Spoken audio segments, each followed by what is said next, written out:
بسم اللہ الرحمن الرحیم اللہ ولی الذین آمنوا یخرجهم من الظلمات الی النور الذین کفروا اولیاءهم الطاغوت یخرجونهم من النور الی الظلمات اولئک اصحاب النار هم فیہا خالدون صلوات.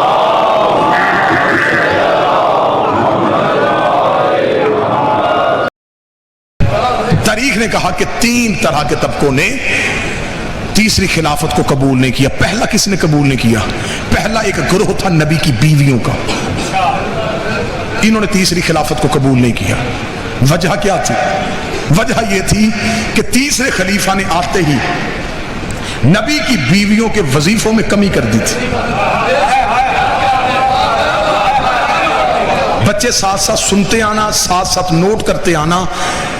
تیسری خلافت کے دور میں نبی کی ازواج جو تھیں انہوں نے تیسری خلافت کے ساتھ، حکومت کے ساتھ باقاعدہ معاہدہ اس لیے طے نہ کیا کہ انہوں نے وظائف میں کمی کر دی تھی، کیونکہ نبی کی ہر بیوی کو نبی کے بعد بیت المال سے وظیفہ ملتا تھا.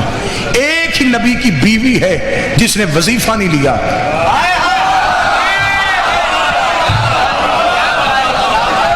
باقی وظیفے مقرر تھے اور ہر ایک کا وظیفہ علیحدہ علیحدہ تھا. یہاں پہ میرا پہلا سوال ہے طریق مورخ سے کہ جب سب ایک جیسی رتبے میں تھیں وظیفہ علیحدہ علیحدہ کیوں تھا؟ جب برابر تھا، رتبہ ایک جیسا تھا، تعلق نبی کے ساتھ تھا، وظیفہ ایک جیسا کیوں نہیں؟ طریق ماتھے پہ پسینہ آیا. طریق نے کہا اصل میں وجہ یہ تھی وظیفے ملتے تھے رشتہ داری کی بنیاد پہ. میں تو پڑھتا چلا جا رہا ہوں، مجھے نہیں پتا آپ سننا ہے کیا. وظیفے ملتے تھے جس کی حکومت سے جتنی رشتہ داری تھی اسے اتنا وظیفہ ملتا تھا. میں نے جملہ پڑھا کوٹ شاہ میں 9 10 12 بندوں نے تائید کر دی کہ واقعتاً یہ ٹھیک ہے، رشتہ داری کی بنیاد پہ ملتے ہوں گے، لیکن بات اس سے بھی زیادہ تلخ ہے اور حقیقتیں بڑی کڑوی ہوتی ہیں، حقیقتیں بڑی تلخ ہوتی ہیں. اگر آپ مجھ سے پوچھیں کہ حقیقت کیا ہے تو مجھے غازی عباس کی علم کی قسم میں مناظرہ کرنے کے لیے تیار ہوں، مباہلہ کرنے کے لیے تیار ہوں. وظیفے رشتہ داریوں کی بنیاد پہ نہیں ملتے تھے، علی سے دشمنی کی وجہ سے ملتے تھے. جس کی جتنی دشمنی زیادہ ہوتی تھی، جس کی جتنی دشمنی زیادہ تھی اسے اتنا زیادہ نوازا جاتا تھا. موضوع پسند ہے یا نہیں ہے سر؟ بسم اللہ سر. یہ آج مشکل ہے. پہلا نبی کی بیویاں. دوسرا مدینے کے جو پرانے لوگ تھے نا جی، جو پرانے مدینے کے باسی تھے، جنہوں نے سب سے پہلے مکے میں کلمہ پڑھا تھا. اور آپ تاریخ اٹھا کے دیکھیں نبی کا کلمہ سب سے پہلے عرب کے غریبوں نے پڑھا تھا. یہ امیر لوگ، یہ رائل فیملیز، یہ جگیردار طبقہ، یہ بہت بعد میں مسلمان ہوا تھا. یہ مسلمان ہوئے تھے حکومت کی وجہ سے. غریبوں نے کلمہ پہلے پڑھ لیا تھا. وجہ کیا تھی؟ غریب عزت کا بھوکا ہوتا ہے. نبی نے انہیں عزت اتنی دے دی، اتنی عرب کے غریبوں کو نبی نے عزت دی کہ وہاں وہ ابو جہل کی اونٹنی کے قریب نہیں بیٹھ سکتے تھے اور یہاں وہ نبی کے ساتھ بیٹھ کے کھاتے تھے. ابو جہل نے انہیں کہا اوے کس اللہ کو مانتے ہو؟ اسے کہا محمد کے اللہ کو. اسے کہا اوے غلاموں وہ نظر آتا ہے؟ انہوں نے کہا نہیں. تو پھر کیوں مانتے ہو؟ انہوں نے کہا وہ کہتا ہے. اس نے کہا ہے تو ہم نے مانا. یہ اصل اسلام کے لوگ تھے. انہوں نے چمڑیاں اکھڑوائیں، انہوں نے نبی کو نہیں چھوڑا. یہ دولت کے لالچ کی وجہ سے نہیں آئے تھے، یہ علی کی تلوار کے ڈر سے نہیں آئے تھے، یہ بی بی خدیجہ سے قرضے معاف کروانے کے لیے نہیں آئے. انہوں نے اسٹیٹ نہیں دیکھی، انہوں نے یہ نہیں دیکھا کہ یہ اسلامی سلطنت بن جائے گی، اسلامی حکومت بن جائے گی، ہم میں سے کوئی گورنر ہو جائے گا، کوئی وزیر خزانہ ہو جائے گا. انہوں نے یہ نہیں دیکھا، انہوں نے صرف کردار مصطفیٰ دیکھا. ان لوگوں نے بھی تیسری خلافت کو قبول نہیں کیا. توجہ سے بات سنتے آئیے. وجہ کیونکہ ان کا مطالبہ یہ تھا کہ ایک بندے کو نبی نے اپنی زندگی میں مدینے سے باہر نکالا تھا. بادشاہ حسین آپ کی تائید پہ آپ کا ہاتھ اٹھانا گواہی کے طور پہ درج ہے۔ اس بندے کو نبی نے اپنی زندگی میں مدینے سے باہر نکالا، مروان اس کا نام تھا، حکم کا بیٹا تھا، باپ اور بیٹا دونوں مل کے رسالت ماں گلیوں میں چلتے تھے، یہ پیچھے نبی کی نقلیں اتارتے تھے اور نبی کو طعن و تشنیع معاذ اللہ ثم معاذ اللہ توہین کرتے تھے۔ نبی نے حکم نہیں دیا، اس نے دیا کہ تو برداشت کر لیتا ہے، مجھ سے نہیں۔ انہیں مدینے سے باہر نکال، انہیں مدینے سے اتنا باہر نکال کہ تیرے بعد جو بھی تیری جگہ پہ آئے وہ ان کو مزید باہر نکال دے۔ جب تیسرا خلیفہ آیا تو بجائے ان کو باہر نکالنے کے اسے مدینے بلایا، صرف مدینے نہیں بلایا، اس سے مصر جیسی اہم ریاست کا گورنر بنا دیا۔ نوجوانوں کے لیے یہ باتیں نہیں ہوں گی لیکن ضرور ان باتوں کو ذہن میں رکھنا، یہ میں پوری تاریخ کا سفر لمحوں میں کرنے لگوں گا۔ مصر کا گورنر بنا دیا۔ مصر اس دور کی سب سے مہنگی اسلامی ریاست تھی، سب سے زیادہ پیسہ مصر سے آتا تھا اور سب سے بڑے خائن کو اس کے اوپر گورنر بنا دیا۔ مدینے کے لوگوں نے جو پرانے رہنے والے تھے وہ اکٹھے ہو کے آئے حضرت محمد بن ابی بکر کے پاس۔ کون کہتا ہے کہ ہم صحابہ کا احترام نہیں کرتے؟ بسم اللہ۔ محمد بن ابی بکر کے پاس اور انہوں نے آ کے محمد بن ابی بکر سے کہا کہ آپ جا کے مولا علی سے کہیں کہ اسے کہے کہ اسے مصر کی گورنری سے ہٹائے۔ محمد بن ابی بکر رات کے وقت مولا علی کے پاس گھر آئے۔ اور ایک بات میں اور اپنے بچوں کو بتاؤں، مسلمان تاریخ نے بڑا ظلم کیا ہے، انہوں نے 3 حکومتوں میں جو مولا علی کا دور تھا اسے لکھا کہ علی نے دور جو ہے یہ خاموشی میں گزارا، گوشہ نشینی میں گزارا، علی گھر سے نہیں نکلتے تھے، علی قرآن جمع کرتے تھے۔ بہت بڑا ظلم ہوا ہے یہ علی جیسی شخصیت کے ساتھ کہ علی کے اتنے لمبے دور کو صرف چند جملوں میں بند کر دیا گیا۔ اور شیعہ بھی یہی جملے ممبر سے میں نے خود سنے ہیں، بندے کہتے ہیں علی قرآن جمع کر رہے تھے۔ وہ کون سا قرآن تھا جو علی کے پاس نہیں تھا؟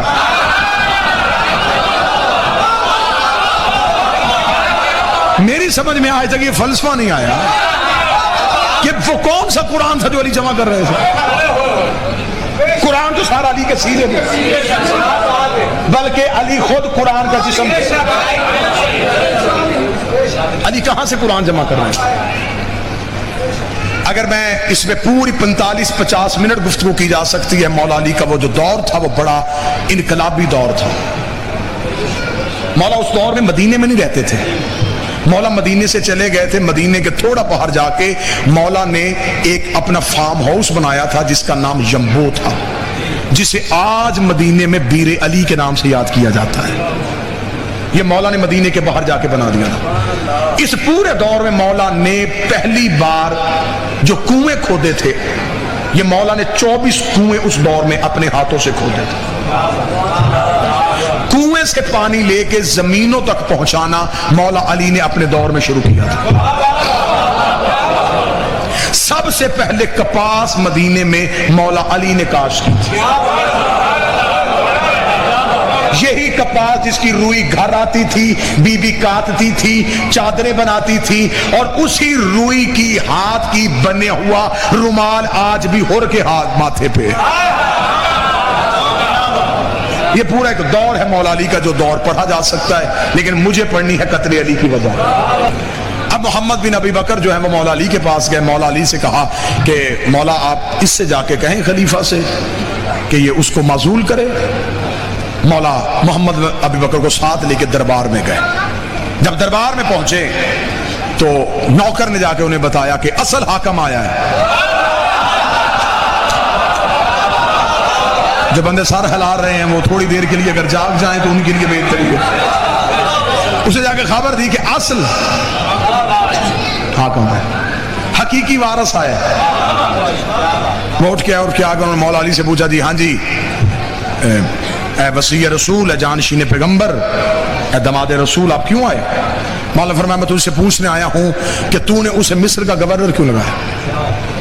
اس کا آپ نے حکم کرتے ہیں تو ہم اسے ابھی عہدے سے ہٹا دیتے ہیں، تو آپ کو موضوع بندہ آپ دے دیں جسے ہم مصر کا گورنر لگائیں۔ محمد بن ابی بکر مولا علی کے ساتھ کھڑے تھے. اسے محمد بن ابی بکر طرف دیکھ کے کہا میرے خیال میں محمد سے زیادہ موضوع کوئی نہیں ہے, اسے مصر کا گورنر لگا دیتے. فوری طور پہ اپنے کاتب کو جگایا کہ ایک سرکاری حکم نامہ لکھا کہ محمد بن ابی بکر میرا خط لے کے تمہارے پاس آ رہا ہے, جو ہی محمد تیرے پاس پہنچے اپنے آپ کو عہدے سے معزول سمجھ, اپنی جگہ پہ محمد کو تخت پہ بٹھا, سارے انتظامات محمد کے حوالے کر کے خود مدینے پہنچ. یہ تحریر لکھ کے محمد بن ابی بکر کے حوالے کی. محمد بن ابی بکر نے تحریر کو بند کیا. مولا علی چلے دربار سے, مولا بازار میں, محمد ساتھ, محمد سوچ رہا علی کے آنے کی وجہ سے اس نے اتنا علی کا حیا کیا, اتنی علی کی عزت کی کہ مولا نے ایک ہی شکایت کی, اس نے فوراً دور کر دی. چلتے چلتے علی کے گھر کا دروازہ آ گیا. جو ہی علی دروازے سے ایک قدم اندر ایک باہر تھا, یا محمد نے کہا مولا آپ گھر کے اندر جا رہے ہیں, زحمت دوبارہ نہ مجھے دینی پڑے, مجھے بتائیں کہ میں ابھی مصر کے لیے نکل جاؤں. مولا نے پردے سے پیچھے سر ہٹا کے کہا چلے جا, لیکن رات کو سفر نہ کرنا. چلے جا لیکن حکیم کا کوئی فعل حکمت سے خالی نہیں ہوتا.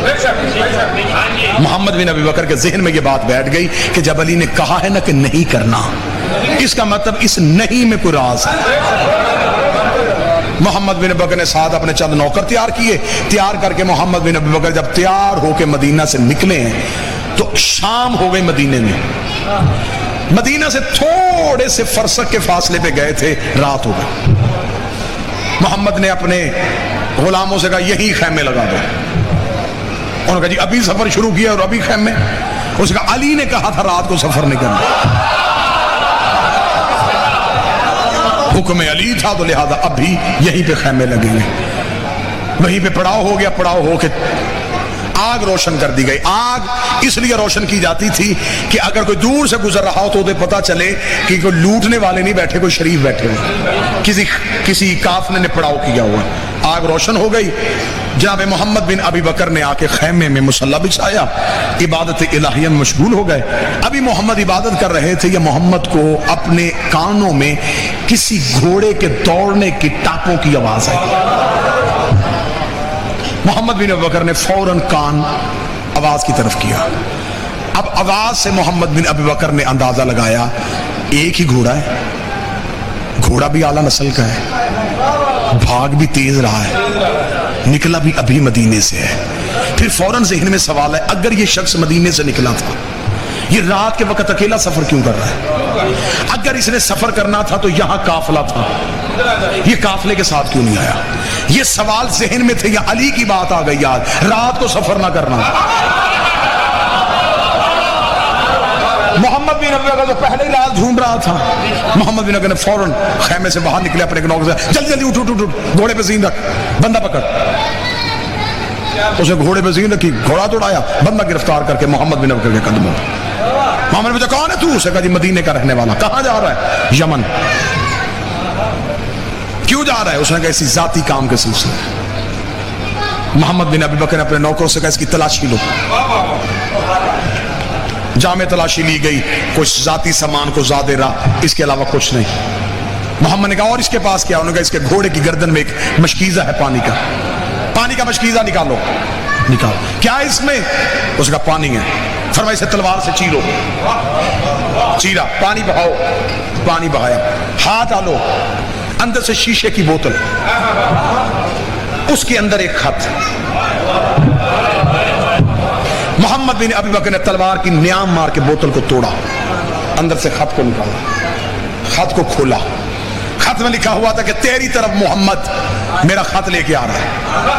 محمد بن ابی بکر کے پہنچنے سے پہلے کہ تیز رفتار گھوڑا سوار سپاہی تجھ تک پہنچ جائے گا. ایک دستہ لشکر کا مصر کے باہر کھڑا کر دینا جو محمد کو تجھ تک پہنچنے سے پہلے قتل کر دے, اور محمد کی لاش کسی ویرانے میں پھینک دینا. محمد بن ابی بکر نے خط پڑھا, خط کو بند کیا, منہ مدینے کی طرف کر کہا اور سفروں سے بچانے والے,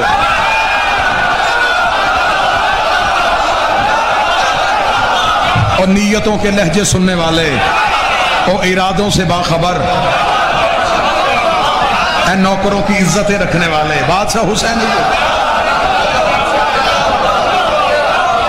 مالک کرم ہو گیا تیرا. بندے کو گریبان سے پکڑا، مدینے میں جا کے علی کے دروازے کے باہر محمد بن ابی بکر کے قدم رکے تھے، یہ علی کی حجرے سے آواز آئی، بندہ گرفتار ہو گیا۔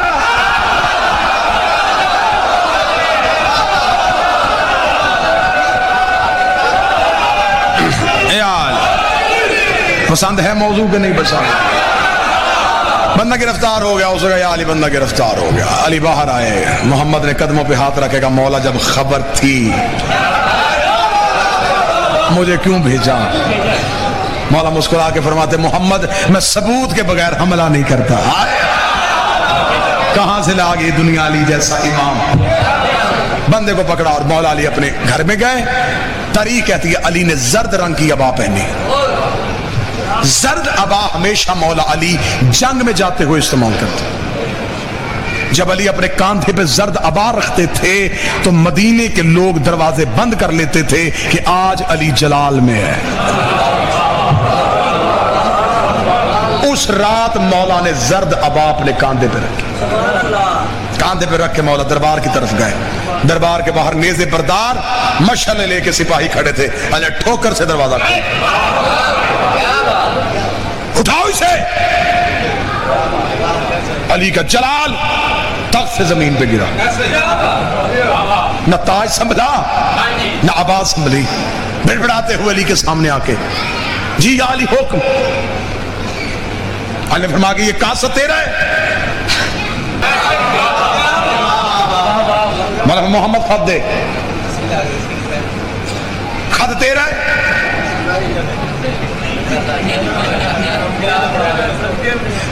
علی نے فرمایا چمڑا دربار کا ہے۔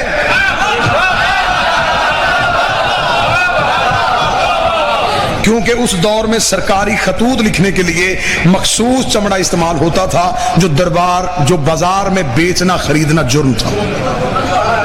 مولا نے فرمایا یہ چمڑا دربار کا ہے، اب اسے انکار نہیں ہو سکتا۔ دستخط تیرے ہیں؟ جی مہر تیری ہے؟ جی کاسہ تیرا ہے؟ جی گھوڑا دربار کا ہے؟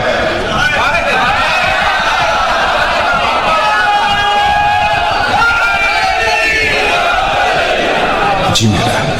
اتنا کہنا تھا یا علی مڑے، بلا تشبیہ علی چلنے لگے پیچھے، یا علی بات تو سنیں گے، فرمایا بس اب علی کی کوئی ذمہ داری نہیں۔ ہائے ہائے ہائے بس اب علی کی ذمہ داری۔ مولا بات تو سنیں گے، مولا میری علی دربار سے باہر چلے، دربار سے باہر گئے، خبر مدینے میں آگ کی طرف پھیل گئی۔ جو ایک گروہ پہلے ہی دشمنی میں آمادہ تھا ان کے ہاتھ یہ جواز آ گیا، انہوں نے خلیفہ کے گھر کا گھراؤ کر لیا۔ پوری رات بندوں نے گھر کا گھراؤ کیے رکھا، تاریخ میں جملے نہ ہو میں اس شوق میں گردن کا لہو دوں۔ اس نے دیوار کے پیچھے ایک چیز رکھ کے اس پہ کھڑے ہو کے اونچی آواز میں کہا کوئی علی کو بتائے کہ میں پیاسا ہوں، کوئی علی کو جا کے خبر دے کہ میں بھوکا ہوں۔ اتنا سخت پہرا تھا کہ پرندہ پر نہیں مار سکتا تھا، یا یکدم گلی میں دو سائے داخل ہوئے۔ سپاہیوں نے کہا روکو روکو روکو، اسے کون ہے؟ پیچھے سے آواز آئی رستہ دو، حسن اور حسین آ رہے ہیں۔ نیزے ہٹے، جب روشنی میں شہزادے آئے، حسن کے ہاتھ میں کھانا، حسین کے ہاتھ میں پانی۔ شہزادوں نے دیوار پہ کھانا اور پانی رکھ کے کہا سخی نے بھیجا ہے۔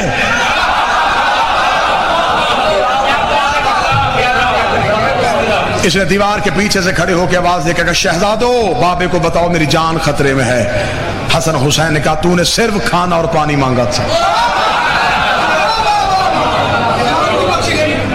حکومت کے معاملات میں علی نہیں بولیں گے، مدینے کے مقامی اختلافات میں علی نہیں بولیں گے۔ یہ کہہ کے حسن و حسین گئے، رات کے وقت کسی نے دیوار پھلانگی، پتہ انہیں چل گیا تھا کہ اب یہ علی کو پکارنا شروع ہو گئے ہیں، لہذا انہوں نے کہا یہ رات بڑی اہم ہے۔ اسی رات میں خلیفہ کا قتل ہو گیا۔ قتل جب ہوا خلیفہ کا، خبر پہنچ گئی پورے دنیا میں، عرب دنیا میں۔ ایک نبی کی بیوی جو ہے وہ مدینہ سے اسی خلیفہ سے ناراض ہو کے بصرہ چلی گئی تھی.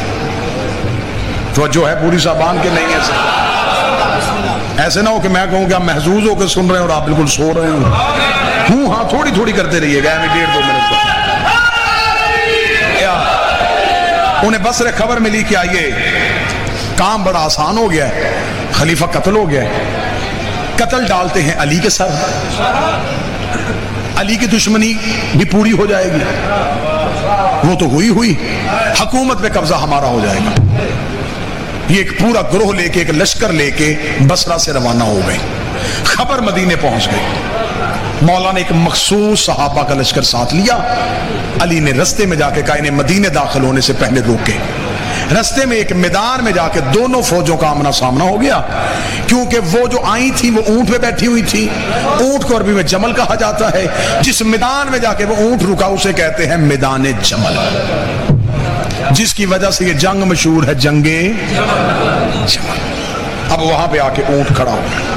اونٹ جب کھڑا ہوا تو اس سے پہلے رستے میں ایک لائن میں بھول گیا, میں ایک لمحے کے لیے واپس جاتا ہوں. ایک جگہ پہ گزرتے ہوئے اس اونٹ پہ کتے بھونکے تھے.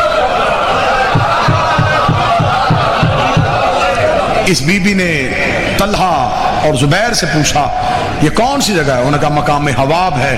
اس نے لرز کے کہا آدھی رات کو مجھے محمد نے جگا کے کہا تھا جسے مقام حواب کے کتے بھونکے وہ حق پہ نہیں.